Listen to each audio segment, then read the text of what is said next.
በአንድ ወቅት በንዴት ተናግረኸው ዛሬ ድረስ ግንኙነታችሁ የፈረሰ የቅርብ ጓደኛ ወይም የቤተሰብ አባል አለህ? ንዴት፣ ቂምና የቃላት መርዛማነት ስንት ትዳር አፈረሱ? ስንት ሰላማዊ ቤተሰብ በተኑ? ዛሬ ህይወትህን የሚቀይር ካለህበት የጭንቀትና የጸጸት አዙሪት የሚያወጣህን አምስቱን የስሜታዊ ብልህነት ወይም ኢሞሽናል ኢንተለጀንስ ሚስጥሮች እንያቸው። አምስቱ የስሜታዊ ብልህነት ምሰሶ ወይም ፒላርስ የሚሉትን እንደሚከተለው እናያለን። አንደኛ፣ ራስን ማወቅ። ለምሳሌ ታክሲ ላይ ተጋፍተህ ስትገባ ወይም በስራ ቦታ ሰው ሲያበሳጭህ በውስጥ የሚፈጠረው ንዴት መለየት መቻል ነው። አሁን ተናድጃለሁ፣ ስለዚህ መናገር የለብኝም ብለህ ስሜትን ቀድመህ ስታውቀው የችግሩ ተገዢ አትሆንም። ሁለተኛው ምሰሶ ወይም ሁለተኛው ፒላርስ ራስን መቆጣጠር ሰልፍ ሬጉሌሽን የሚባለው። ለምሳሌ በገበያ ወይም በትራፊክ መዘጋጋት ውስጥ አንድ ሰው ቢሰድብህ ወዲያው አጸፋ ከመመለስ ይልቅ ለ3 ሰከንድ በጥልቀት በመተንፈስ ቁጣህን ወይም ስሜትህን መግዛት ካልቻልክ የንዴትህ ባሪያ ትሆናለህ።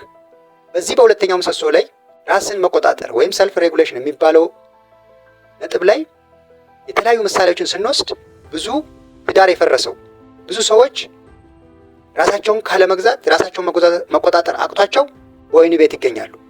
ስለዚህ ራስን መቆጣጠር ወይም ሰልፍ ሬጉሌሽን ለሰው ልጅ ህይወት በጣም ወሳኝ ነው ማለት ነው። ሶስተኛው ምሰሶ ራስን ማነቃቃት ሰልፍ ሞቲቬሽን።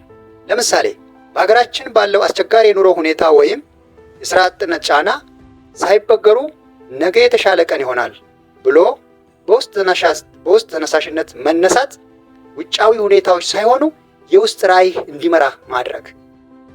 አራተኛው ምሰሶ ለሌሎች ማሰብ ርህራሄ ኢምፓቲ።